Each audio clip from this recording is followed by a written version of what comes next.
Good evening! Welcome to Family Showdown Live Crazy Top 10s and Nonsense. How's it going, peeps? Welcome to our craziness. Today we're talking about our top 10 favorite games that came out in 2017. Again. Again. Because once isn't enough. And the dog is so excited she's flailing a toy.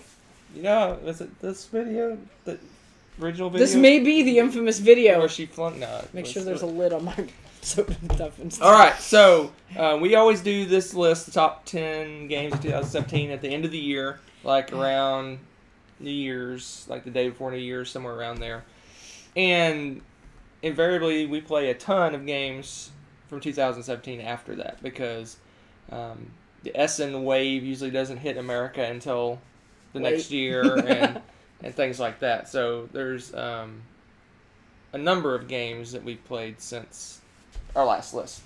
Yep. So it changes things. So yes. So I wrote down our original list from December of last year, and I'll compare and contrast as we go through. Ooh, good stuff. Did you write down mine too? Yeah. Look at you. And half of my list is new. Spoilers. I'm curious what mine is. Half of my list is new. Sad. So, just some level setting before we start, because I always got a level set. Oh, geez. Here we go. You mean break the rules set. A lot of times, basically to make this list, we kind of go to Board Game Geek, their website, filter on 2017, and then there we go, there's our list. But invariably, there's always some games that don't have the right year because a lot of times they're not even to U.S. yet. That's true. To the U.S. yet. It'll have like a 2016 date, but it didn't get to the U.S. until 2017. And so there could be some kind of back and forth. And vice versa. There could be some games that have a 2017 date on Board Game Geek that didn't get to America until 2018. So... what is going on with this world? I did my best shot of kind of policing the dates, but I'm sure we'll get some of them wrong. So welcome to those joining. Board Game Police. Woo, woo, woo, woo. I don't know. I need caffeine. Shouldn't there be like dice clacking instead of a siren? Yes! Like the coconuts in Monty Python? Board Game Police is clacking dice. I got this. Oh, jeez. Look what you started. I promise I'll take caffeine next time before I start, so I'm not so crazy. How did I get this shirt? It was gifted to me. I did not attend. I bought it for him. Unfortunately. Unfortunately? Oh. Unfortunately, he couldn't attend. Not the unfortunately. I bought it for him. I hope. Be sad. So I'm curious, before we start, I'm curious. My gut tells me... Your guts? My guts tell me... Ew. That... You know, originally when I made this list, I thought, oh, we're going to have 100% crossover. I think I'm going to be pleasantly, is that the right word? Pleasantly surprised? Surprised about your list. I won't say pleasantly. That we won't, you always sneak in some weird games into your list, so we'll see what happens. Ready to start? Yes, with me and my weird games. And I have a lot to talk about after the fact. I have 50 games. Because there is a lot of amazing games from last year. Anybody else want to say 2017? And a lot of people say it was a weaker year, but anyway. But I think they're full of nonsense. I also want to start the list off so that we don't get complaints throughout. There's two big games from 2017 that we have not played. And two big games from 2017 we probably will never play. I won't say never, but unlikely we won't play. So we have not played Gloomhaven or Seventh Continent. So just to kind of... You guys know why, though. You guys know. You know us. We don't have the time to do the big campaign dungeon crawly stuff. We just don't. So when we get to play that, it'll be 2030. We'll be retired. And we'll have time for that stuff. I've come this close like a couple times of getting Gloomhaven to have in my back pocket to play when you're like don't want to play games. No, I know what's going to happen because he's mentioned this before. We're going to have a board game time capsule, and Hunter's going to buy these games, and he's going to bury it in the backyard, open in 2030 or some nonsense. And he's going to be like, "It's like Christmas! Look, it's a brand new wrapped Gloomhaven," and That's my guess. That's what's gonna happen. Right? Time capsule? Board games? You smile. He's thought of it. I knew it. I knew it. All right. But there's a list we were going to talk about, because we don't digress. No, we never digress. Nope. All right, Let's do this. Let's start it off. Start off with you, because it's 2018, because... All right, here comes my number 10. My number 10 is Nusfjord. Yeah. So this is the latest and greatest. I think it's the latest. I don't think another one's come out since. The latest and greatest of Uwe's agricultural-based economic games. So I enjoyed this one. Honestly, I thought I would like it better than I did. I really enjoyed it. Don't get me wrong. I really, really enjoyed it. It made this list. But I had high expectations for this game. And I'll tell you... What's wrong with the fish people of the lovely town of Nusfjord? So, when I read about this game, it was kind of billed as a Uwe game meets stock market. Right? So you got the economic stuff, and then you have a stock market thing going on, too. This... Contrary to popular belief and what all the advertisements said, this is not in any way a stock market game. Oh, yeah, no. It's basically you can buy shares in the other person's company, but that's all the stock market in this is. They were confused. It's a fish stock game. So that the prices don't go up and down and fluctuate, and there's not all the things you normally have in stock market games. It's basically, I buy share of your company, then when you produce fish, I get some of your fish. That's the extent of the stock market. So I had high expectations for this game. It's still a great game, but it just kind of... Sorry. No, go ahead. Nothing. Go ahead, keep going. Sorry. Anyway. I just saw somebody foretelling the future. What?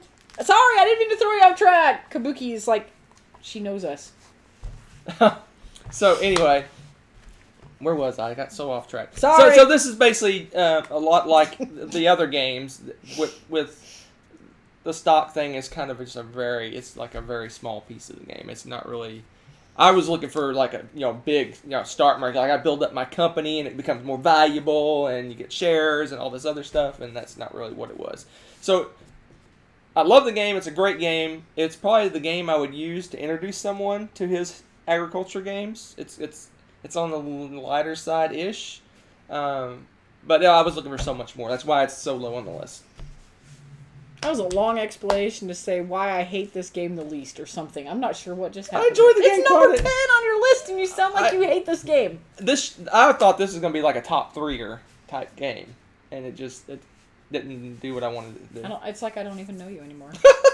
So we'll talk about it more later when we get to her. You say this. I know this.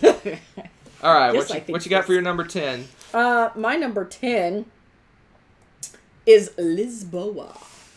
Because there was an unfortunate series of events that happened in Lisboa. And people found it a worthy topic. Events? Yes, it was a series of unfortunate events for poor Lisboa. I mean, what did they have? It was an earthquake, a tsunami, and a fire. All in the same year. I mean, that's insane. So historically, I don't know. I like this game too because you're like, wait a minute, what is this about? It was one of those things where we went and dove into it a little bit and we're like, wow, that actually happened to this poor town. So it's about rebuilding the city after this craziness happened. But it's also one of those fantastically heavy, melt your brain a little bit kind of games, and I absolutely adored it. Really, really like this, I can't think of his name. That guy, his designs. This design is great. Lacerta? Yeah, that guy. I like that guy.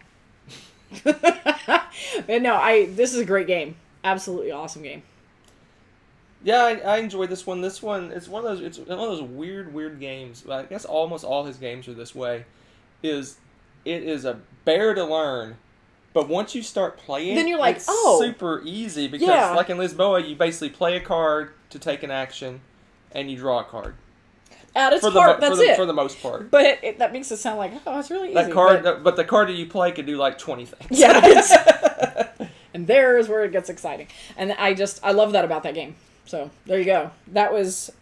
And we didn't talk about my, preemptive stuff, but this was a really difficult list for me because with the next play, I feel like my games could shift again, because Right. there's so many games right now that I really, really loved that we've only gotten like 1 or 2 plays in. So So- here's the thing about his games. His game could go up. So- More plays. Is So what the thing about his games, Lacerda. yes, is I love them. They're awesome, but they don't like blow me away. Okay, I can It's, get that. it's like an exercise for your brain, Yeah, but there's not any kind of wow moments I can see that. in those games. It's just kind of you kind of get your engine going. You kind of just be as efficient as possible, and there's not like a ooh a wow moment, right? Yeah, right. yeah. I think I hate to say this, but I think a little bit of Amerithrashiness is creeping into my What I like. Blasphemy! Oh um, man. I love heavy games, but they just for the most part they don't have that. Oh man, I can't believe you did that, or moments like What that. just happened? I think Hunter snapped. Did one of you break Hunter? The heavy board gamer is transforming again. This No, time I love into the a game. Mare Thrasher. Oh man, you saw it here first, live no less. This is crazy. We played Lisboa twice, right? Yes. Yeah, twice. Someone asked if we were ranking on one play. No, but with more plays, I could see it. It's just these games are just hard to get to the table because you kind of gotta psych yourself up for them. Yeah, I mean, it's sometimes not the best choice for something late at night after a hard day. And sometimes that is what you need, just kind of depends. All right, onward. My number 9. You're number 9. My number 9 is one of those that's marked 2016, but wasn't available really until 2017. That is Yokohama. Yokohama. Marco. I think the Kickstarter Yoko. people might have got it in 2016, maybe, but it was not widely available until 2017. So, love this game. I've played this several times now, only with you a couple of times, but I've played it several times. This kind of like creeps into conventions and stuff like that. So That's cool. but I love this game. It's kind of like Istanbul, if you're familiar with that game, like the next level of Istanbul. It's like more complicated, more things to do, more paths to victory. Obviously, there's only really one way to win in Istanbul is to collect gems. There are many different ways to collect the gems. But I just like it. There's a lot to do. Just there's a lot of cool things going on. It's got set collection. It's got resource management. It's got tasks that you're trying to complete. Contracts you're kind of trying to fulfill. These tracks that you're trying to get the highest on. It's just got a lot of moving parts that you got to kind of try to figure out. And it's worker placement-ish. And I like that about games. And you can block other players and things like that. So I just really enjoy this one. This is a good one. I don't have the deluxe edition, but I don't know how much I miss it. Do you miss it? You know what? I was totally turned off by the art with the first play, but we played it again, and I didn't miss it as much as I thought I would, and I really got to where I appreciated the mechanics with the mechanisms within the game a lot better. I really like that game. I think the more and more I play it, the more I enjoy it. You're overcoming the art hatred? I am overcoming. I really detest the art in this. It's like I did the art for it. I don't know. It's like, I don't know what I'm doing. I'm going to draw a square around it. It's very stylized art. Yeah, I don't know. It's boring. So that really But as shut much it as down. you love Istanbul, that explains why you like this one. Cause Yeah, it's the mechanisms are similar mechanisms. awesome. I mean, it's a pretty smooth game. I really like it. So I've gotten to where I've grown to like it a lot more. All right, what's your number 9? My number 9 is Lorenzo il Magnifico. It's so fun to say. AKA the game that looks like a tapestry. This is yet another one. Carpet. Before you go like too far, this is another one that's listed as 2016, but you couldn't really get it in America until 2017. Yeah, in fact, I was kind of glad you mentioned that to me because it was not on my radar at all. I know I've missed some of the ones that are like that, so Yeah. I grabbed the ones I could remember. But yeah, this came out in Essen, I believe, but Simon, cool meeting. Simon didn't bring it to the U.S. until 2017. Yeah. So yeah, Onward. Lorenzo. Oh my goodness, I love the crazy mechanisms in this game where you're choosing, and you've got to pick your path, and the dice.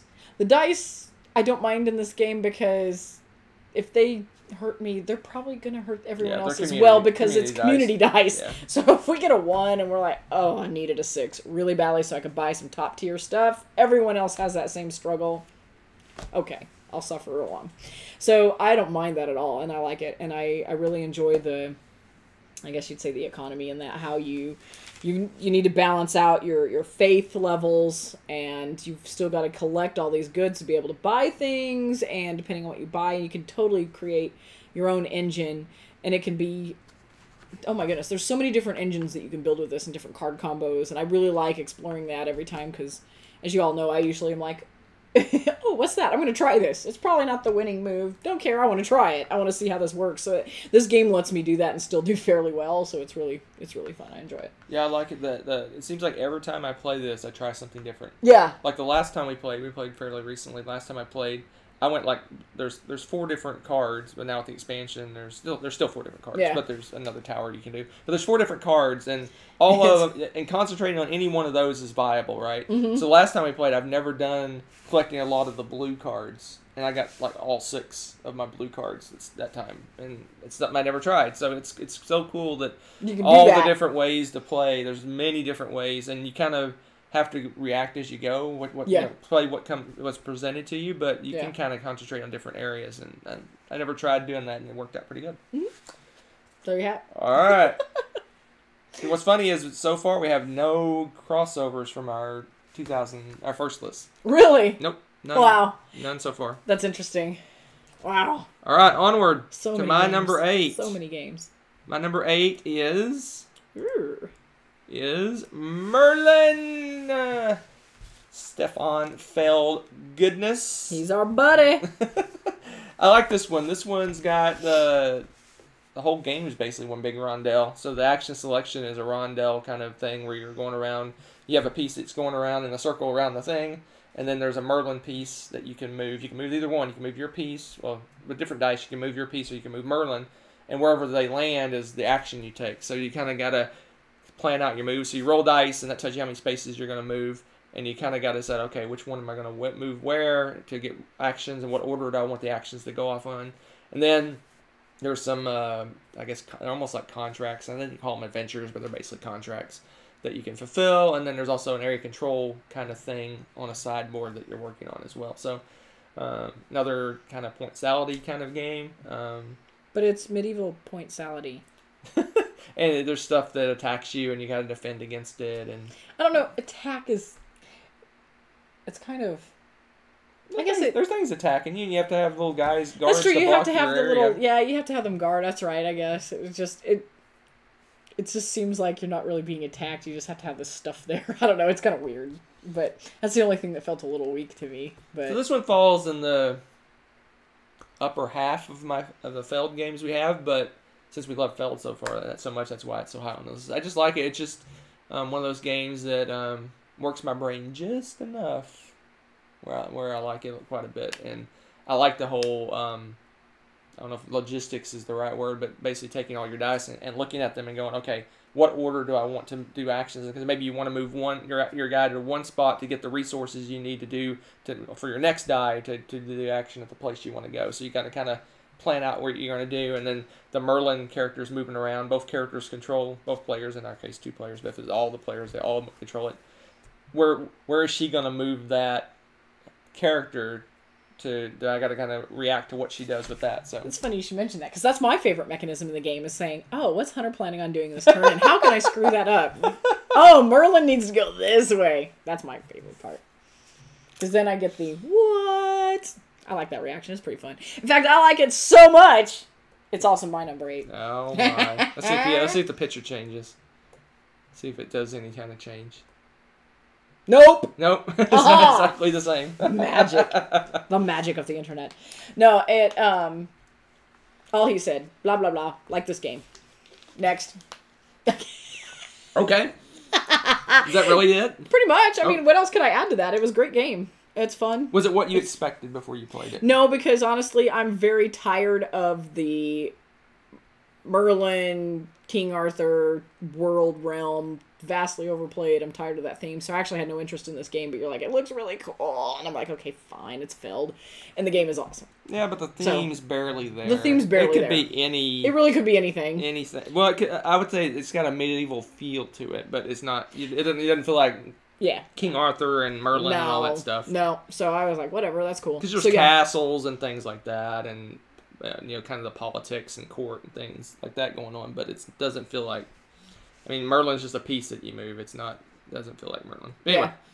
All right, onward. I like it. It's good stuff. Onward to my number 7, right? Yep.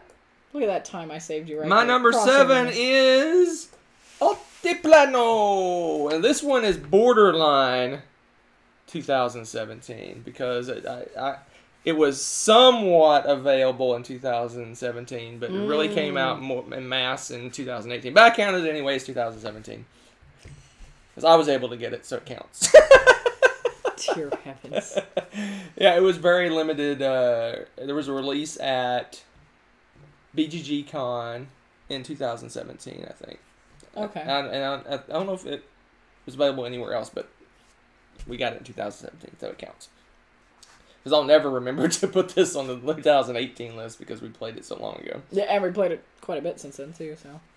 And this is our first crossover because Altiplano was my number 4 in the previous list, so it kind of hung on. Oh, okay. It dropped a little bit, but Did I have it on my list? Altiplano? Yeah. Why is you're spoiling the rest of your list? Do you not No, have? I'm curious. I'm curious. Answer the question. I'll tell you when you get to it. If it's higher up on your I'm list. gonna steal your dang paper. I'm gonna tear it up. My and see paper. how it's in it. Oh my Altiplano. god. So this is the spiritual successor to Orleans. It has the bag building thing where you're getting tokens, put them in a bag, and you pull them out. This one tricks it up a little bit, unlike Orleans. As you pull things out of your bag, they go into a kind of a box, and then once you empty your bag, you put them all in. Whereas in Orleans, you kind of throw as you use them, you throw them back in, so you can constantly have randomness. Eventually, in Altiplano, you're going to pull everything out of your bag, so you're going to use all your tiles. It won't be a case where I need that one tile and I'm just never going to get it ever because... You actually have to cycle through. Right, and it's got kind of a rondelle-ish. There's all these different locations in a circle, and you have to move a worker to that location to take the action of that location, basically to get more discs. And then you have a player board that you're doing actions on and building up resources, and I like it. I don't like it quite. It's a little bit lower than Orleans, in my opinion. I like Orleans a little bit better. Yeah. But this is a really great game. I think this one's maybe a little hair lighter. Maybe hair lighter. Maybe, I don't know. This one has a lot more resource management going on than Orleans. Yeah, I was gonna say it depends on how you view resource management. I would say that it feels heavier to me, but I don't know. That depends on the person, I think. Yeah. Because some people, I don't know, I think of resource management as a heavier thing. I don't know, depending on how many you got and what you're doing with it and stuff, but... That's true. But, yeah, this one's definitely more resource management. Orleans more... I don't even know what Orleans Just is. A lot of different actions you're doing. Yeah. You have a little wider variety of actions you can take. Yeah. I mean, there is some resources in that game. You basically collect resources and you use those for different things. That's mostly just collecting victory points, though. There's not I much. mean, I guess there's sets. There's events that happen that you have to pay resources for and stuff like that. But anyway, great little bag builder. Potatoes. Like Kabuki Kids, she said in the comments, it's basically more of a deck builder because you basically go through all your stuff and then you shuffle up by throwing everything in the bag. That's you true. Go through them all again and then you shuffle up and throw them in the bag. That's really true. Whereas Orleans is luck of the draw. You basically Man, it is luck of the draw. Whatever you pull out, it's what you get. Yeah. All right. True enough. All right, my number 7. Here's where I throw a curveball, and Hunter's like, what? Oh, here it comes. I knew you were going to have some weirdness. I love how it's weirdness. This is great. All right. Oh, my goodness. Go ahead, Once sweetie. again, another game that I never get to play. Go ahead, sweetie. I like Jump Drive, okay? Because I like Roll for the Galaxy, Race for the Galaxy. This is like a light, slightly quicker version that no one will play with me because they're like, meh. Right? Am I right? I'm right. See? That's why he's like, oh my goodness. I like this game. I don't care what he it's says. a fun little card game, but it's not number 7 for last year. Yeah, it is. Number 7. Thank you very much. Number 7. D. Again. Go ahead, sweetie. Mm-hmm. Let's hear about Yeah, Jump that's Drive. right. That's Let's why hear we're about here. Jump Drive. Well, like I was saying, it's very Race for the Galaxy, Roll for the Galaxy. It's just slightly lighter, and I feel like I should have a better chance of getting people into that with it, and I like the cards. I like card play. I mean, I love Roll for the Galaxy, don't get me wrong, but I like cards better than dice in general. Roll for the Galaxy is kind of a weird exception, because I really like the way they handled that game, but I typically like cards better than dice. And it's kind of cool that they brought a lighter version that's easier to start showing people and teaching them that. So if they want to stick around and play it a little bit heavier, then you could do the Race for the Galaxy full blown. But I really like Jump Drive a lot. And if you haven't played those games, it's another space-themed game. I know you're surprised. But you've got cards with different planets and different resources and things, and you're going around, and of course, you know, the object of the game, victory points. But it's just the way that you use the different things to purchase them, and everyone's picking an action, and if the main person that picks an action gets more stuff to do, and you can kind of piggyback off of people. I really like those kind of mechanisms in games. I think it's really fun, and I love the space theme that they put with it, of course. So That's why. Here's why it's not on my list. I'll sum it up real quickly. It's way too light and random for as complicated as it is. It's a card game. I've said my piece. His piece is nonsense. That game it's is way good. too light and It's random for as complicated as it is. It's space. No one knows what's going to happen in space. They should have actually made it a lot easier to learn. I mean, it's not hard. It's not hard to learn. By any stretch. But for basically the way I thought it was going to be, I thought it was going to be like a non-gamer transition to those I see games. what you're saying. No. And it's not. No, it's It's not. not that. Nope. I would not want to teach a non-gamer because it's got No, it's not just a like all the non-gamer. other games, it has symbols all over it with craziness and No, you have I an wouldn't teach a eyeball and an non-gamer. arrow and then a planet and then a slash and then No, but yeah, you could. I think it's the next step up. It's not a non-gamer beginner kind of gateway game. Nope. So we have a couple of questions in the chat. We'll take a pause. Okay. Question number 1: what is all over your notebook? I have little birds. Question number 2: do we like our Fitbits? Yes. See, I have little birds. They're very cute. I don't remember. I found this on sale, cheap somewhere, probably Walmart. Do we like our Fitbits? Yes. I like it. I mean, I haven't worn a watch in Ever. 30 years probably, and It's I weird. wear it every day now. So It's weird I like to it. see him wearing a watch. Yeah. it's got the date, the time. It's got my heart rate 76. I'm kind of worked up right now, I guess. Jump Drive got you worked Got up. me all huh? angry. Oh my gosh. All right, my number 6 is Gaia Project. That low? Is that a spoiler? Uh-oh. I thought you liked it more, Right, the actually. computer wants to do an update. I got to click this before it makes a decision on its own. All right, so Gaia Project. I love this game. It is Terra Mystica in space plus it's got stuff on top of it. I really enjoy it. I guess the only thing I don't like about it, and it's just weird to me, is that the colony thing is a little fiddly to me.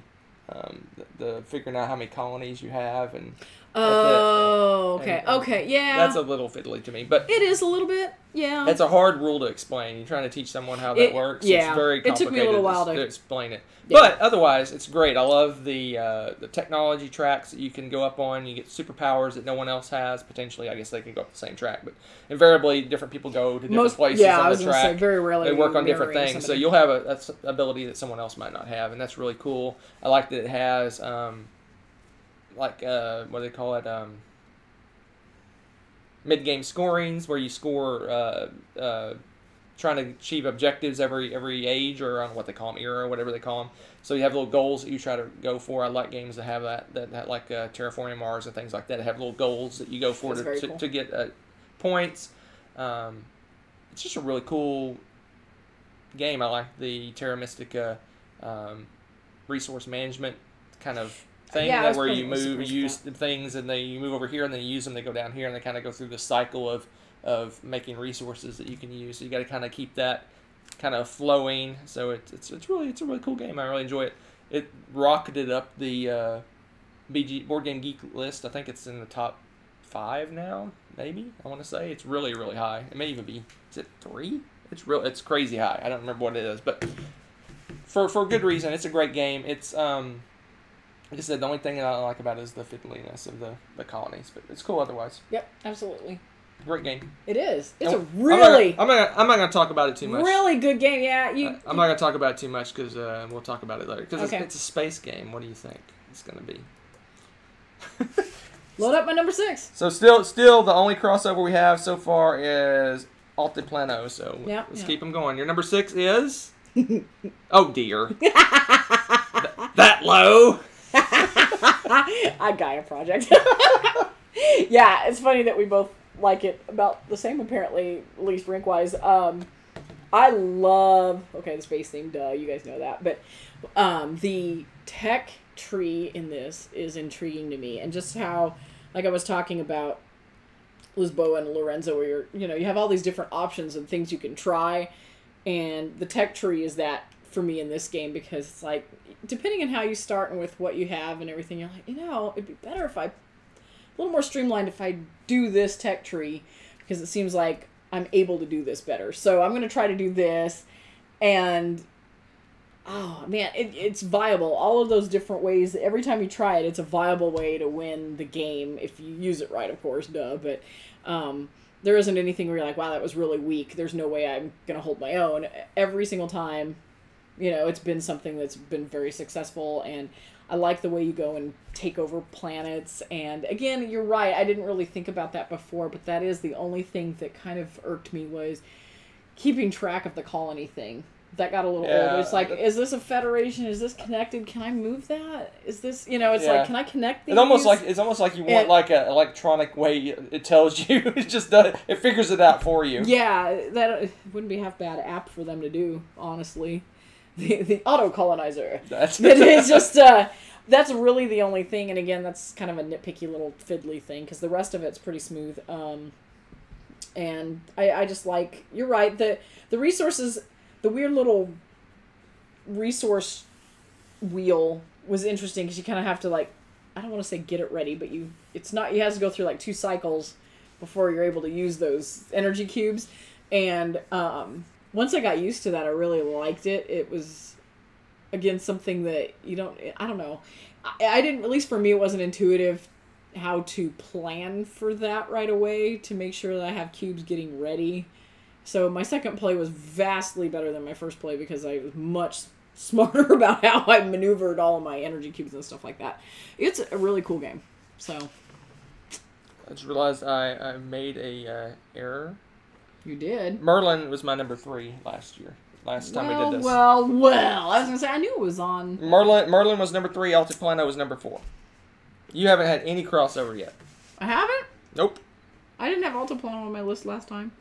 You haven't done Altiplano yet. You haven't done Altiplano No, I'm yet. talking about the first list. You haven't done Altiplano right now. You're spoiling your list. No, I'm not. You are? You're spoiling stuff. No. You freak. Fine, go to Alright, my number 5 is The Cleanse of Caledonia. Cleanse of Caledonia. Which was my number 2 on the previous list. So it's dropped down to number 5. What 3 games has pushed it down? I guess we'll have to find out. Go nuts for donuts. It's for is that 2017? It was. Yeah, be on Ness's list. All right, so Clans of Caledonia. This is a great resource management, like I wouldn't say area control, but there is some building different. What do they call them? Towns? Whatever they call them, all over the board. Clans? No, the little little sections all over the board. And this is one of those games, kind of like if you're Camping familiar, sites. Yeah. If you're familiar with Altiplano, got me all. Familiar with Marco Polo, that has character powers that are extremely powerful. This one kind of mimics that. You have a clan that is very unique, that is very focused, and is quite powerful. And Whiskey. And it kind of guides you, I guess, through what you're going to do in the game. So, like she said, there's one that's really good at doing whiskey, so that's probably going to be your focus. So it kind of gives you a direction to go. You played that one the last time too, didn't you? Yeah, I was gonna say. Basically, you can age your whiskey and make it more valuable. Anyway, so it gives Age you your direction. cheese.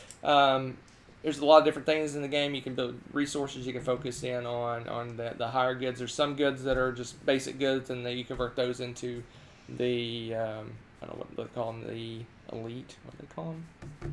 I have a word for them, but the more valuable goods. And then it has a really cool stock market track where each of those goods has a value, and then when people buy those goods, the value goes up, and then people sell the goods, the value goes down. So it has the value of all those goods is constantly going up and down, and sometimes you want to buy a good that has a low price just to get some because the price is so low, and you may want to sell some goods the price is high, but you may need them for something else. It's going to bottom out soon. So you got to kind of judge: do I want to keep the goods for what I need to use them for, or do I actually want to sell them because they're so valuable at the time? And it's another one of those games that has a kind of a goal that you're trying to achieve throughout the game. Each big round has a goal that you're trying to achieve, and if you achieve that goal, you get some victory points. So really cool. I like games that have an economy like that actually makes sense.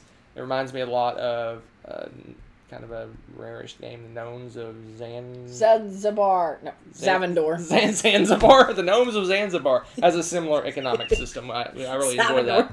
And which I wish. That was a fun game, I wish, by the way. Looking back on Newsfjord, I wish it had something like that going on. I can't believe you were talking smack about Newsfjord. I know it's probably your number one or two. No, it's not that. It's just last time we played it, you were like, "Man, I love this game." I did love it. You said it like 20 times. I did love it. I wanted to love it more. This is a great list. My list is amazing. I love fish. Talking smack. What are they talking about? Feed your elders, people. Nerf! Y'all moved! Yay! She's packing for still move. packing. Still packing. Goodness, that's so tedious. All right. I feel your pain. What's your number 5? Smack talker. Me? Huh? Probably Clans of Caledonia. No. Oh. It's Newsfjord. I like fjords. Newsfjord's pretty cool. No, I don't know what's wrong with him.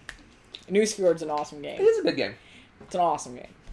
A little part of me died with that stock market that it had. Dude, you have a weird obsession with stock markets, okay? There are very few games. good stock market games out there. I said it. And this is not one of them. No. I don't know why you're hung up on the stock market thing. Forget the stock market. So why do you love it so much? There are fish and you feed your elders. Okay. Okay, this is just it's kind of a spatial thing. Because all of his games, again, we were talking about Le Havre and stuff, and just the way, you have a good and you need to upgrade it or do this to build that and that sort of thing. And this, it's much simpler. But just the way you got your fish and the way you get your fish and the things that you can do with your fish, there's just this process for each turn, the cycle of things you need to do, and you prepare and you have your elders that come up and like to hang out and like you need to feed them, and they give you special abilities, if I recall, that were pretty cool, because they know where all the good fishing spots are. You want to feed your elders, so you want to pre-prep their meals and you stick fish on these little plates and stuff.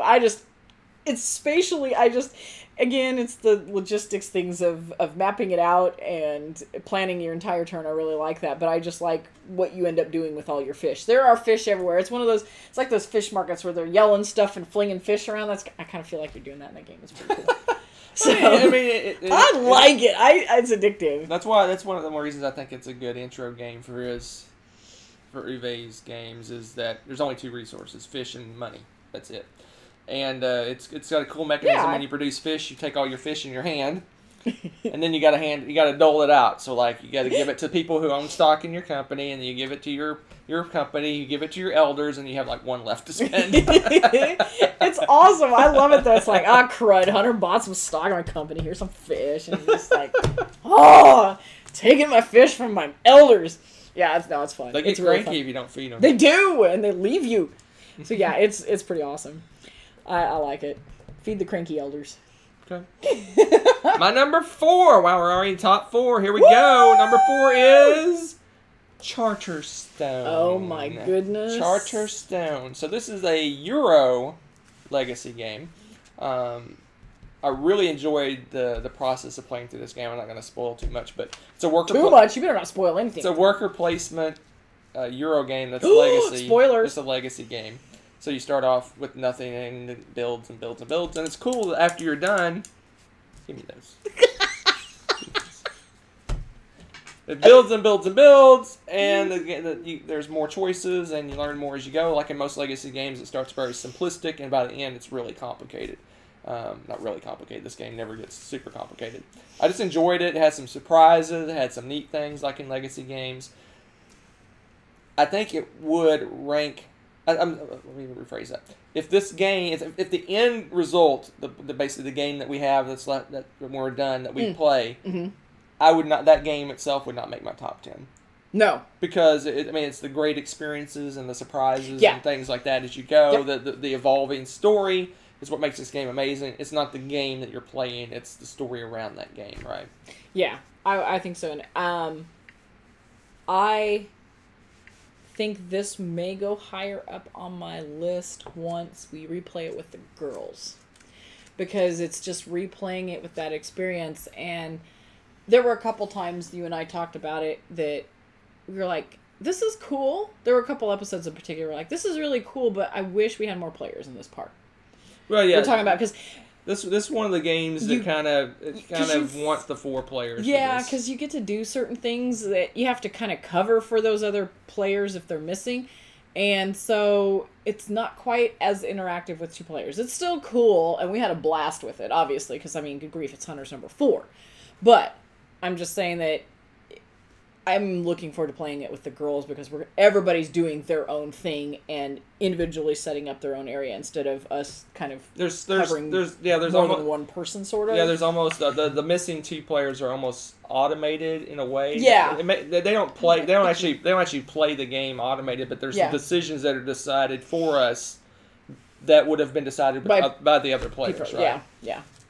So It's a really, really cool game. It's super easy to learn. This is almost you can almost use this as an intro to Euro games. Yeah, it starts off so simplistic and easy. It builds, and you learn more and more and more as time goes by. Do you know what it remind me of? It kind of reminds me of those video games where it's like, you know, how you start out and you learn as you, like, okay, here's how you do this move. Now we're going to do an exercise where you do that move for a while and you get really good at it. And then it introduces something else and you're like, now you got to do this too.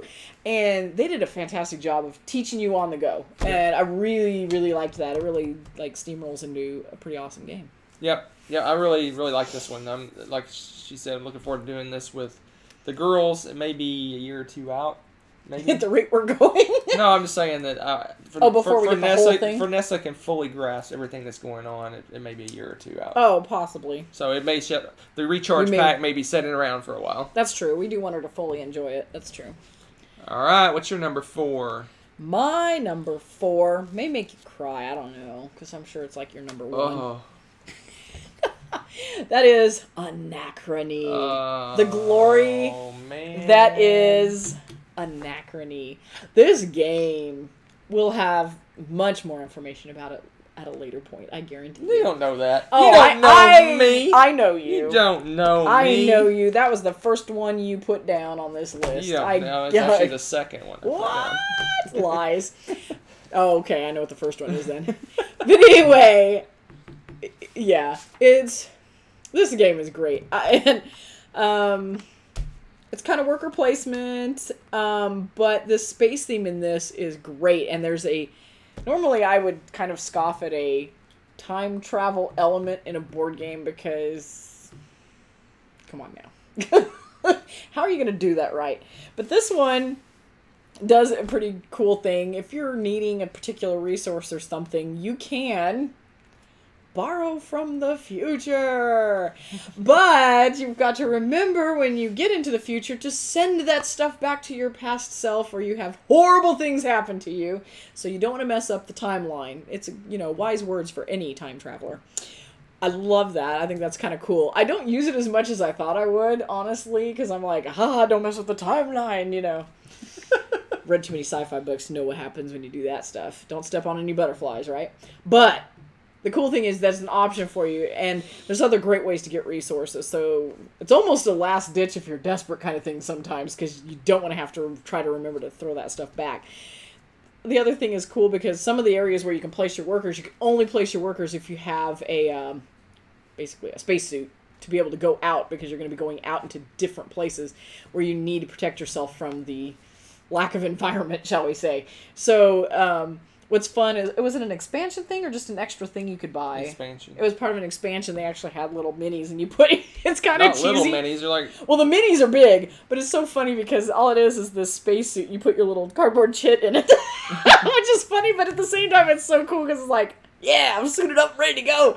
It's kind of got that, reminds me of like that big, huge forklift thing in Aliens, you know, like, I get that vibe when I play with those. I love it. And it's a cool game. I really enjoy it. And you kind of have a, you have a countdown to the end of the world, so to speak. You got to flee the scene. And so you have to get a bunch of stuff ready to launch by launch time, or you could get left behind, which is bad.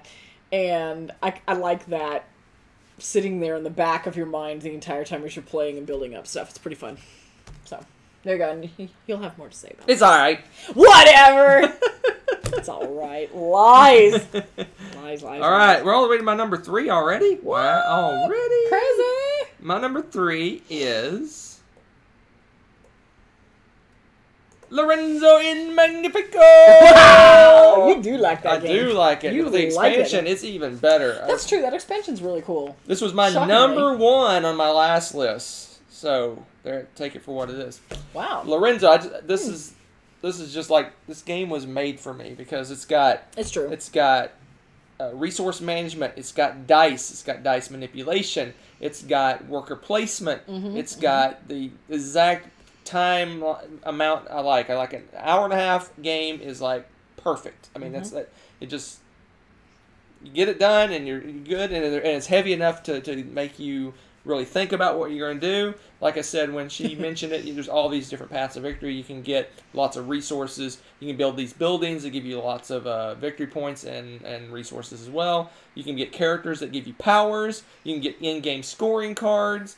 And the expansion adds an additional tower that you can go to that has, basically it mixes up some of all those cards. So you have a tower that's kind of randomized of all those different ones. So it gives you another option. So if you really want a yellow card, and she's already there, and I don't want to pay the extra money to go there, I can potentially pick it up on the additional tower. I can pick up that yellow card there. Yep. It's really cool. There's several tracks that you're going up on. There's a faith track that's always like, it's kind of like the tension in the game, because if you don't get your faith up to a certain level, each time there's there's 3 times during the game, it's 6 rounds. Every 2 rounds, you have to like test your faith, I guess.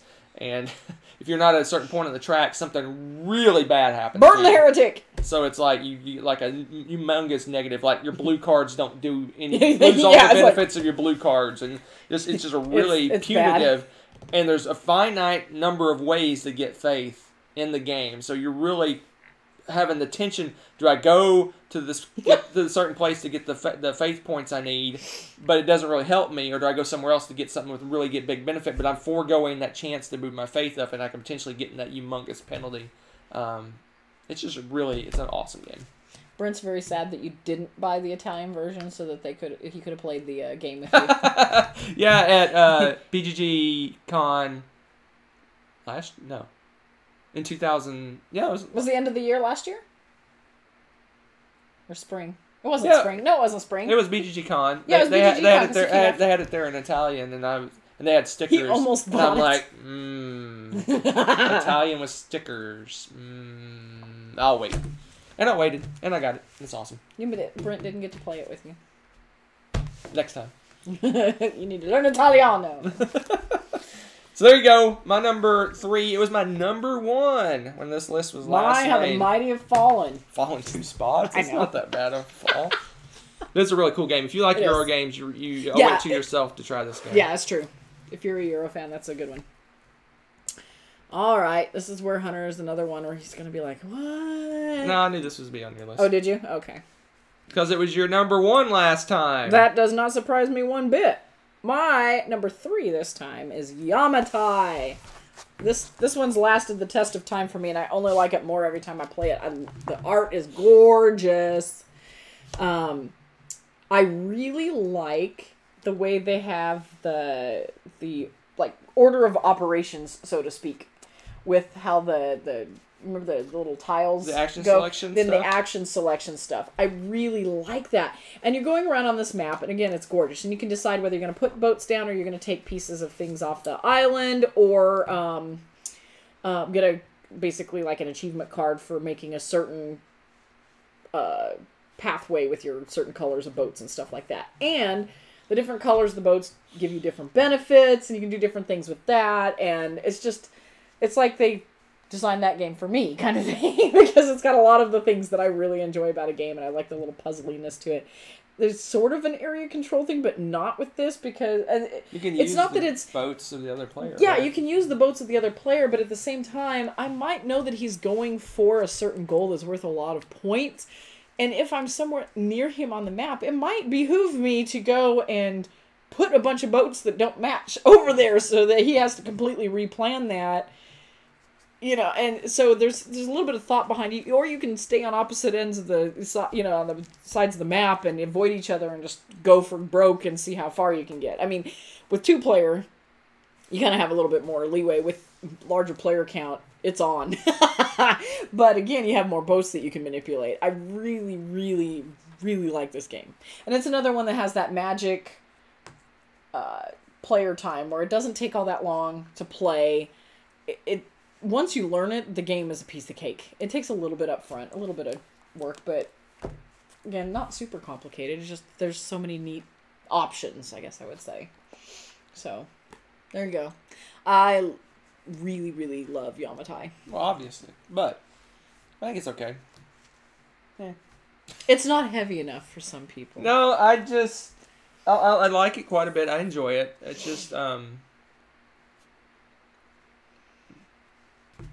don't know. That's right. You don't know. Because it's awesome. It's a good game. It's a solid game. It is. It's just solid. It's just not Solid solid enough to make my list. What? Nonsense. Spoiling my top of my list. Wow, guys. Like no one knows what the top of my list is. Alright, my number 2 probably comes as no surprise. It is Anachrony. Number 2. Anachrony was not on my list last time. It was not? Oh, we hadn't played it yet. Nope. Oh my goodness! So Anachrony, oh wow, this game blew me away the first time I played it. The first time I played it, as soon as we got done, before I even packed the game up, I went online and bought the expansion and bought the Meeple Realty insert. Yes. Like, yes, he did. Like, I went on my phone and immediately bought it. I said, I gotta have everything for this game, because this game, it's fun. It's like this game.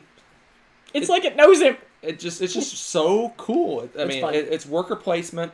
It has that angst of you have that kind of like viticulture that I like about viticulture with the Tuscany expansion is you have to kind of plan out everything. You're going to do as best you can before you start going, because like she said, you need spacesuits to go to certain spaces. So I'm going to go, okay, you can't give it away, so you got to think to yourself, okay, I want to go there and I want to go there.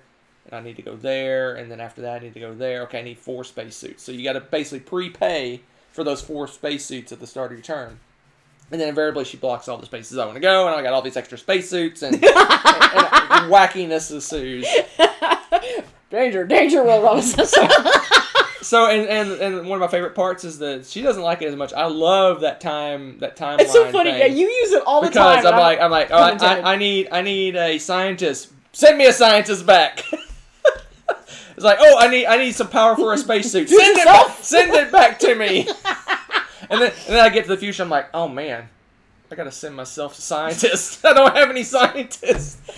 He's over here wheeling and dealing like some kind of car salesman, man. It's funny. It's awesome. It is really cool. I really enjoy it. You draft buildings. I guess they probably have another name, but basically you draft buildings into your tableau that only you get to use that are really cool. So you continually build up a tableau of superpowers that only powers that only you have and locations only you can go to. Mm-hmm. So as the game grows, you're getting more and more of that. There's these super projects you can work on that every player can try to do. I like to get those done beforehand. That are like they're like the buildings, but they're even more powerful. But they take up several spots of your tableau to build them. And like she said, the biggest tension in the game is at some point at the end. There's a certain number of rounds. At the end of that last round, you have to have all your supplies together to get off the planet, and you have to basically spend those supplies before the end of the last round, or you don't go. And you don't lose the game, but there's so many victory points involved in doing that you're likely not to win if you don't prepare properly to get off the planet before it blows up. Or comet hits. I think a comet hits. I think it's a comet, yeah, or asteroid. Something's coming to blow it up. So, just an awesome game. It's. I love this game. It's fun. It's very fun. So there you go. That's another one of those you must try this if you like this sort of stuff kind of game. All right, my number 2. Oh, sorry. I'm reading. There's a bunch of chat. We'll go back and pick these up. We're gonna kick it around. Pick these up. Pick these up. So let me quash some guesses here. Space Base is 2018. Yes, although that would have been a good guess. Venos that game came out, gosh, I want to say 2 years ago at least. I think it was 2014. Oracle Delphi was 2 years ago. All right. Wow. Narrow it down for everybody much? Just saying that they want some of their guesses. All right, they're number 2. Let's see what we got. You haven't. There's so many games you haven't mentioned yet. I know, and so many games that I'm not going to. I know. Because you had. Yeah. One crossover of your previous list. Yeah. One. Yeah. Are you kidding me? What do you mean? Are you kidding me? I can't look at you. All right, say it. Yeah. Banned words. Okay, you guys. Something wrong with you. Something wrong with you. I like playing all What, you like games. a word game? I do Shocking. like word games. This was a taboo killer for me, and you guys don't understand the weight of that. I have loved and played Taboo since 1996, okay? Yes, I'm an old fuddy-duddy. But I love that game. Love that game. And this is, like, the next step up. I just love it. Instead of having a card like in Taboo where it's like, okay, you can't say you have chicken, and you can't say KFC, and this and that. It has a list of, like, 4 words you can't say when giving clues. Instead, your team just gets that word, and the other team's going to guess what words you're going to say to use as clues for it. So it's so, like, Taboo meta. I love it. I absolutely love it. So everyone's over here, oh, they're totally going to say that. So there's, like, this little session where you and your teammates are, like, writing down all these words. And then that aha moment as soon as somebody says something as a clue. Because, of course, you're still trying to guess what these words are. So there's that going on. In the meantime, the other team's going, oh, they said that! Points. So, it's just, love this game. This is a great game. This is an awesome party game. I cannot wait to, like, bust this out. I hope I have another small class that I can bust that out with. Honestly, this would be an awesome student game for some of my upper level classes. Yeah. So this one's it's when you're, like you said, when you're playing and you're trying to give clue to your team. You're just you say the most obscure things like the avian of the. So why the chicken crosses the road? You're like thoroughfare. Because everyone pathway. Because they say highway and street and all this other stuff. Oh, it's so man. funny. So you're writing down. It's a good game. It's a good game. It's a fun party game. But, well, it's great too. But because oh my gosh, it's more number relevant. 2. Oh. But I love it because it's more relevant. Because Taboo's got you were like vibrating. You liked it so much. Taboo's kind of dated itself too because some of the clues, were from when that year when it came out, right? Some of the banned words on it. So when you're playing it, like I know when we played it with a group, the first thing we thought of for one of them were like, oh, people could use Marvel movie references. That's not going to be in Taboo. Right. They didn't have Marvel movies back when Taboo right. came out. So all the clues on that are you can dance around those pretty easily now. But, man, your contemporaries, however, on the opposite team are going to write down all those lovely little thoughts. And it makes it a whole new level. I absolutely love this game. So, there you go. Haha! Yeah, that's right. A party game, number 2. All right, so before we go to our number 1s, I have some questions. Okay. Why isn't Go Nuts for Donuts my number 2? Where's Altiplano? Altiplano is like 14. Where's Clans? Clans is like 13. New York Slice? 15. All right, our number ones. Our number ones. What? Our number ones are Twilight Imperium 4th edition. I actually hesitated to put this on because, again, I felt like... But this time I was like, okay, no, it really was a full new edition. They changed the game. It's a lot the same, but there's some differences. Yeah, so I put it on there. It's, again, for those of you that have the time, want to spend the time, invest the time in a game of this scope, it is well worth it. You are engaged the entire time, which the only time I can say you're not fully engaged is if you are not directly involved in a massive battle. That's the only time where I was like, I'll go get a sandwich, kind of thing for a second, because I could actually get up and move around, and I'm not going to miss anything too major, which is kind of a lie, because inevitably something crazy happens in every battle we've had, but anyway, yeah, it wasn't directly affecting me at that particular moment. That's pretty much the only time that I can think of where I wasn't directly involved with something, as if I was not in a battle. Every other time, you've got to watch what everybody's doing, what you're voting for, what you're not voting for, where they're moving, what ships they're building up on, what areas they're building up. There's so much going on with that game. What tech tree they're building. There's a lot of things in play, and once you learn how the turns roll, it's pretty easy to have everyone kind of help each other follow through those turns, and it becomes second nature after a little bit, which is awesome. Like, okay, you're doing this, what's our follow-up action? Okay, now we're doing this, what's the follow-up? And you kind of chart the galaxy together and eventually take over. And hey, this is my number 1. Can I talk? Your turn. Table is yours. I'll just say this. Why do you like this game? I'll just say this. The one and only thing I've asked for my birthday is to play this game. No. You also want War of the Ring. There's 2 things you asked for your birthday. Well, yes, okay, I asked for 2 things. I want War of the Ring one day, and then Twilight Imperium 4 the other day. That's all I want for my birthday. Because I have to decide which one I like better. The fight is real. No, the struggle with Twilight. I just like... is real. Twilight struggle is real. So, this game is just... It's awesome. It's an experience. Yeah. There is few board games that you can say is an experience. The whole thing is just an experience. I mean, it's not like a lot of games you play, you'll play them and you'll have a great time and you really enjoy them, and then you go off and then you're like, don't even remember, did I win? Did I lose? What happened with that game? This one, you remember moments of epic betrayal. You remember moments when you got unexpectedly attacked. You remember the moments when someone snatches victory away from you at the last second. And I'm just talking about the last game I played.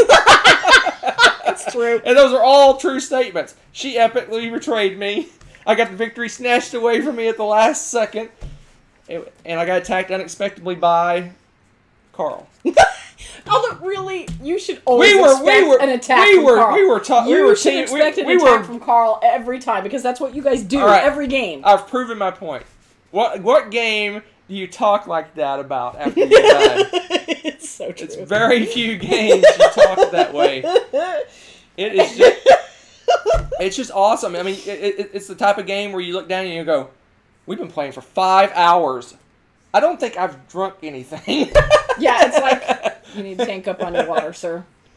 It's just amazing. You have to watch what everybody's doing, because the instant you stop paying attention to that, you are going to get attacked or destroyed or completely left behind in one way, shape, or form. Or maybe all of them, because it's that engaging. Yeah, I love it. Absolutely love it. But I know it's not for everybody, because it is a beast of a game. It's very heavy learning curve up front. Once you learn it, though, you can come back to it pretty quickly. Yeah, but we taught it. We've taught it. It gets better, yeah. There are a few things. Well, when we taught it to, I would say Megan is a heavy gamer, and she played it and did just fine. This was TI3, and TI4 is easier, in my opinion. That's true. Well, I think, too, with more plays, you've gotten better at teaching it, too. Oh, that's true. Honestly, you've streamlined it a lot. Thank you. You're welcome. I'll say it. I hate teaching games. I know. I'm a teacher that hates teaching games. Yeah, my best friend this very day sent me a message and said, "When are we playing Twilight Imperium again?" I said, "You're in luck. We're playing it next month." We need to set up the date for that, as a matter of fact. That's pretty awesome. All right, so amazing game, awesome. If you have not had a chance to try it, you owe it to yourself to give it a shot. I mean, it does sound foreboding. I would recommend, if you are going to try it for the first time, though, have someone who's played it before teach it. You need a teacher that's played before. Yeah, don't try to slog through it on your own. Don't be a hero. It's so much better for everybody if someone who knows what's going to happen and how it works teach it. It makes it just smooth for everyone. I may not have to teach it next time. Hardly. It'll be more of a refresher. That's refreshing. So it's awesome. You owe yourself. What I was saying is that the length of time seems ridiculous, but it is worth it because it is truly an experience. It's life changing. Oh dear. Oh, and Rebecca's #1 Twilight Imperium also. Well, we kind of covered that already. I didn't put the. All right, so here we go. Here's the after the fact stuff. Here is my after the fact stuff has like 30 games. So here first thing I'm going to do is I'm going to go through our top 10s from December, our original top 10s. So here they go. So my number 10 was Photosynthesis. Okay. Number 9 was Dice Forge. Number 8 was Too Many Bones. Oh yeah. Number 7 was Near and Far. I don't know if I have Number 6 was Sidereal Confluence. Oh, I still haven't played Number 5 is Yokohama. Number 4 is Altiplano, 3 Merlin, 2 Clans of Caledonia, and 1 is Lorenzo il Magnifico. Rebecca's 10, which is completely different. She only has 1 game off this list that made her current list. Her number 1 is the only one that made it to this list. Really? You completely flipped your list, but other than 1 game. Okay. Number 10, Stop Thief. Oh, yeah. Number 7, number 9. I can't do numbers, apparently. New York Slice. Number 8, Dice Forge. Number 7, Azul, which we'll be talking about. Someone asked us to talk about the Spiel. Oh, okay. We'll talk about that in a moment. Number 6, Bob Ross. I love that game. Number 5, Century Spice Road. Love that game. 4, Clans of Caledonia. See? 3, Merlin. 2, Altiplano. And 1, Yamatai. There's 2 then. Merlin and Yamatai. You didn't put Merlin on your list? That's number 8. Oh, yeah, that's right. You had a crossover. Yeah. We had the 8 together. That's why I didn't realize it. Yep. So there you go. So, some games that just missed my list, just to go through them quickly. Lisboa, Clank in Space, Too Many Bones, which was on my list previously. Photosynthesis, again, on my list previously. Godfather, Corleone's Empire, Sidereal Confluence, which was on my list before, and Dice Forge, which was on my list before. Wordsy also barely missed my list as well. Oh, yeah, Wordsy's good, too. The only game on our Shelf of Shame that we have not played that was from last year is First Martians, for obvious reasons. Oh my gosh, we haven't had time yet. I dread trying to learn that game. So, and one game that's listed on Board Game Geek as 2017, now considering 2018, is Lords of Hellas. Oh, see, I was considering it a 2017. It actually did not go to Kickstarter backers until 2018. Oh, okay. No one. Well, it's a good thing I didn't. No one other than people previewing the game played it in 2017. Oh wow, okay. And just for sake of argument, if I made it 2017, it would have been my number 7. Honestly, it'd be my number 2 or 3, but the paint job knocked it down 5 spaces. So we'll open up that can of worms on a whole nother episode. So what do you got? It's more like what I don't got at this point.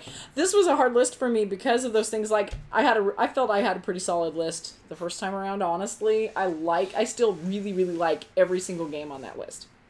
But these that I listed today were the blow you away thing, and like Fog of Love. We didn't even mention that one. One. I'm surprised it's not on your list. It was my 12. it's so innovative and it cracks me up because just the goofy role play in that is hysterical. We go over the top. Yeah, you guys saw it. If you haven't, you should go watch it. It's pretty funny. Don't watch it. It's Oh, it's amazing. We got costumes and everything. We did a tiny bit of prep work. But most of the time you're just rolling with the punches, right? You get these cards dealt and you're like, oh, these are the traits, and you have kind of a drafting procedure and stuff, and oh gosh, that game's funny. It's a relationship game. And you're trying to get these goals, and your goals may not match your relationship partner, so it's kind of funny. Sometimes you may be at cross purposes, but you're still trying to make it work, or maybe you're not. But the other one is trying to make it work. We haven't played the scenario where you can actually fail on the date or whatever.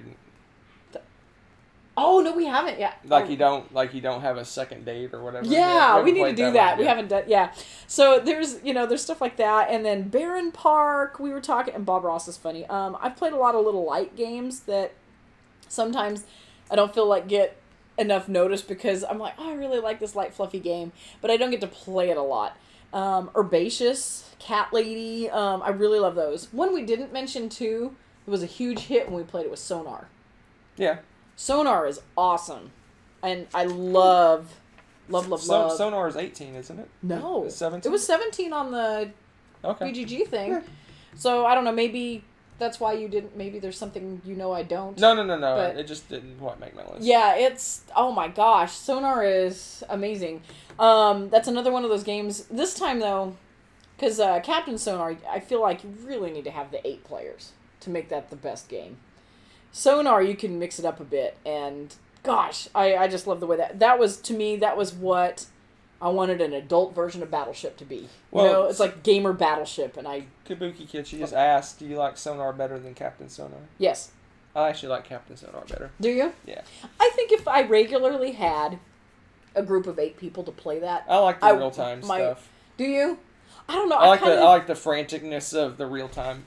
I think if I got to play it more, I want to play it more and try it again and see. But we haven't played it without being completely... Bonaccord? Yeah, Bonaccord. I didn't give him crap about that last time I saw him.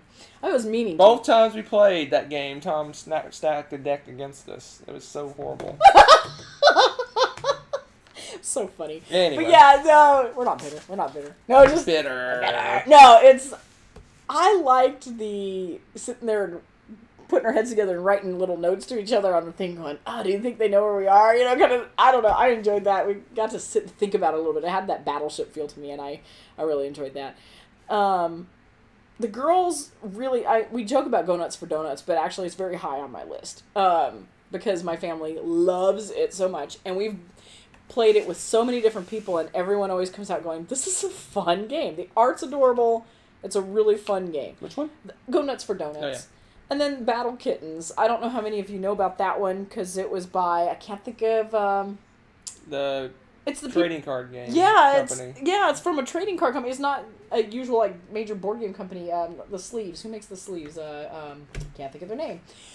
But anyway, that game, the art's cute, and it's got adorable little literary references and stuff to, and not just Ultra Pro. Ultra Pro, that's right. Ultra Pro made that game. And the art's adorable, and it's a really fun game, and the girls play the tar out of that. That's probably our #1 traveling game. Honestly, we take that on every trip. There's so many good games. Your computer really wants to update. Yeah, it wants. It's like, update this, update that. Oh, Quest for El Dorado. You mentioned that to me. It was alright. Where would you rank that? I don't know. Because I found out about that a little bit later, so I didn't have it really ranked. No, it would have made my list. Oh, it didn't make my top 10, but I was just thinking that was a surprisingly fun game. It was a good game, but there's so many solid games. I mainly bought that because we could probably play it as a family. So. Mm-hmm. Oh, and joking aside, with the horrible name, Memoir. I thought memory game, but it's actually really cute. And you're getting down to the dregs. What? No. Well, I also tried. You want a little heavier game? I did try, and you haven't played this. I played the Palaces of Mad King Ludwig. Without me? Yes, at Dice Tower Con with Austin and Tyler.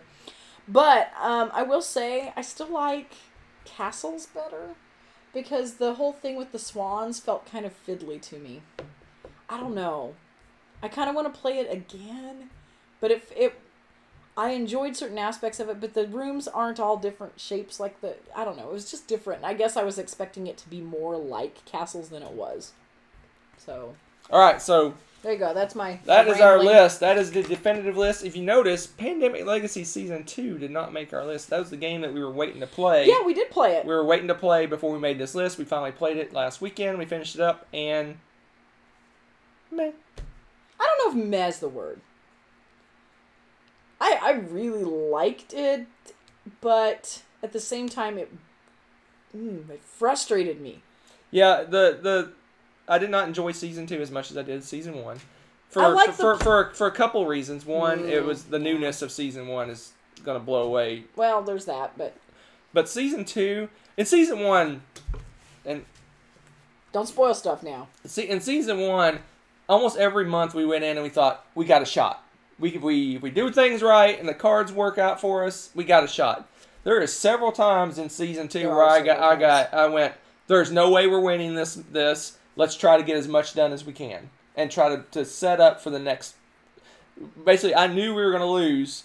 We were just trying to set up to win the next one, and that was frustrating to me. I felt like we should always have a chance to win, and there was just moments where I went, "There's no way." Yeah, there were. It was a mathematical impossibility for us to win certain times, and that just that kind of took the wind out of my sails. When I went, "Okay, let's try to get a couple things done before we lose." And that happened several times in that game. Yeah, it did, to the point where when we got towards the climax, and I won't tell you what's going on or anything, but it looked like it was almost mathematically impossible for us to get that done. It looked like it was going to be impossible for us to win this game. We spent 3 months to prepare for it. Three games. It took us 3 games to prepare for the end of the game. And knowing what was coming, to a point, and knowing that, and having those other frustrations at the beginning, I almost quit on you. I'll be honest. I almost said I don't want to play this, because I was like, if we lose this game, and we had another month like that, I was gonna be like, I'm done. I'm totally done. I was so frustrated at that point, knowing that we had prepped all this stuff and done all this, and still, I was like, wow, this is crazy. I don't know. I like challenges. That's not that. It's what? But we did win. We did win, surprisingly. But that was pretty awesome. But it was almost to a point where it was like, I felt like we had thrown down an ultimatum with the game. And it's like, yeah, that's right, we won. And then all the, the air's out of your tires, right? But, you're like, But understand, we're not big fans of the super hard co-ops. That's true. We're not a fan of the super. I don't want the game handed to me, but I want to feel like I have a reasonable chance to win. I'm not one of those people that go, okay, we've played this 10 times. The 11th time, we're going to win this game. Yeah, I'm like, bye. I have no interest in doing that. Which scares me about First Martians, I'll be honest. I'm like, I want to like this game, but I'm scared. I don't have the time or patience to play a game 10 or 20 times to try to win it. Except for Friday. You played that like 1 billion times. And I won it, finally! But that game takes like 10 minutes, and you play it by yourself. That's true. You have no one to cry to but yourself. All right, so that wraps up this. We're going to answer a few questions, because you probably won't see us again until next Tuesday. Okay. So, the Spiel Awards were announced. Oh, yes. I guess, was it Sunday? A couple of days ago. And with no surprise, Azul won Game of the Year. I think it deservingly so. Yes. I was not a fan of the other 2 games that were nominated. What were the other 2 again? That were nominated. It was The Mind. Oh, you guys know. And I know a lot of people like it. What was the other one? Not our wheelhouse. I played them all. I always get the Spiel and the Kenner Spiel mixed up, because they're... I do too. That's what I was asking They're much heavier than the regular games. You can go play. Is it the Clever? Oh, is it Clever? Or is that... I have to look. Or is it the Quacky McQuackerson? No, Quacky McQuackerson is the Kenner Spiel. Oh, okay. Heaven and Hell. Oh, Heaven and Hell. I haven't played that. The Quacking of Quacklenberg, and I think Clever is the heavy game. I can't find what game am I missing. Someone's probably already said it in chat. Probably.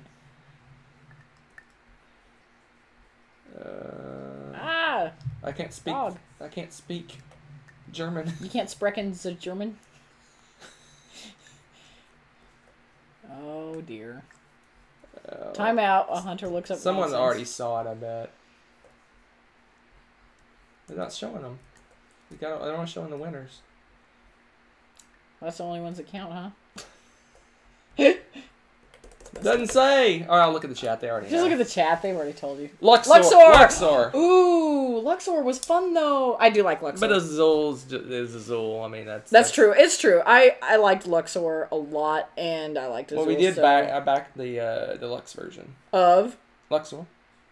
Yeah! I told you about that. No, you didn't. Oh. Yes. So anyway, Azul was I think I enjoy Luxor more, but I can understand why Azul won. It has wide appeal. It's just a great game.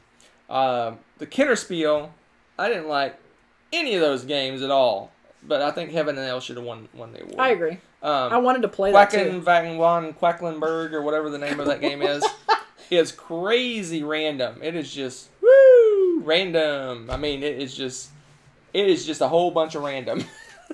I did not enjoy it. I understand why people would like it, because if you're into that sort of thing, you pull stuff out of the bag and see what happens. Whee!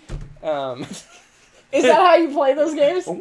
It's pretty much how you play. You go, ooh, look. I want to play Thebes again now. Ooh, I still want to play. Crap. I still want to play Thebes with you again now. And I didn't enjoy Heaven and Hell, but I think it's a solid game. It is a heavier game. It is a gamer game. See, I want to play and that. Clever, Cool. I'm not a Roll and Write fan, so I didn't enjoy that. So, yeah. Tommy said, "Did you get the Deluxor version?" Deluxor version. Well played. Tommy really liked Heaven and Hell. I thought it was okay. I wanted to play it. I thought it was okay. I'm pouty. It should have won. It's a gamer game. The other two, a Roll and Write and completely random game, is not. Yeah, it's like the connoisseur type game to me. So. Yeah, it's kind of interesting that I'm always intrigued by the stuff they pick, though. Really and truly. Yeah. What won the kiddos one? Dragonfire. Oh, good.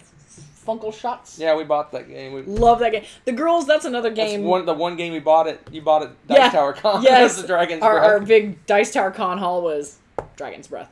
And no, that game's cute. Very cute game. So there you go. That's just the awards. Since that's like big news, I just really wish. I don't know. It just seems like I really wish that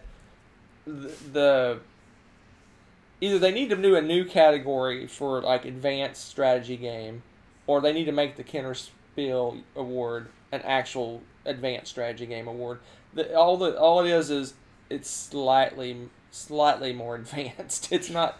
I see what you're saying. It's almost like Gateway +1 kind of thing. Where is Gaia Project and Lorenzo and Newsfjord and like any of the heavy games we mentioned, right? Or Gloomhaven and Seventh Continent, for that matter. I mean, that's true. Where are those games? Yeah.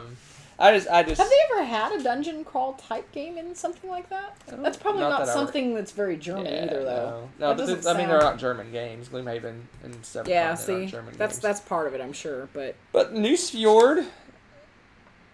That's true, unless and Lorenzo's. They came out in Italy. That's close enough, right? Right next door. Oh, dear heavens. So anyway, send all your mail to Hunter Toss. I wish there was a truly advanced strategy game, but that'd be cool. That's just me. That's cool. I agree. Quacklin von Quacklenberg.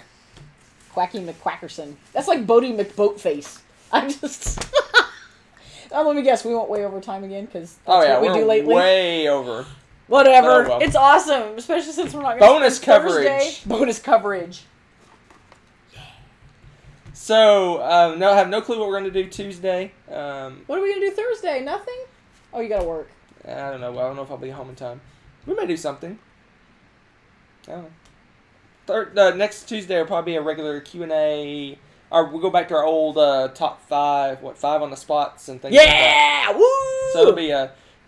we got to crack out some more lists, too. I have some good lists. I have a list of lists that you guys have given us ideas for, too. So, this weekend is our annual board game tournament. I don't think we will be filming it or showing it live, but look for tweets and pictures and score updates and that sort of stuff. Are you thinking about asking if they care? What about filming it, like, to put on after the fact or anything like that? You gonna do anything? Not even like pitch cards? It took forever to edit. Oh, did it? I think 50 people watched each video. Oh. So it's not worth it to do all that. But that's not to say that we might not go live for that last game if the score is close. So we'll see. An impromptu live thing? Yeah. That would be greatness. Yeah. Okay. All right. I think that's it for this time. Woohoo! You want to exit us? Oh. Bye, you get a gold star. Now, see you guys soon. Have a lovely, lovely rest of your day. Peace out. Does that work? Time for me to go. Actually, probably to bed. I probably shouldn't take caffeine this late, right? I will say this. I think the board game blender we just did Oh yes, that should be my close. You guys need to watch. We had. Oh man, I was laughing so Let's much. put it this way: we kind of had a script. Hunter went off script and got real reactions. It was unscripted reactions from me. I don't know how you edited that. I think I had my little funny bone got hit before we started doing that video. Oh my gosh! So check out Blender over on Dice Go Tower watch Blender this Thursday. We're back with a sort of skit. I'm not sure what that was. I don't know what it was either. See you guys soon. Bye.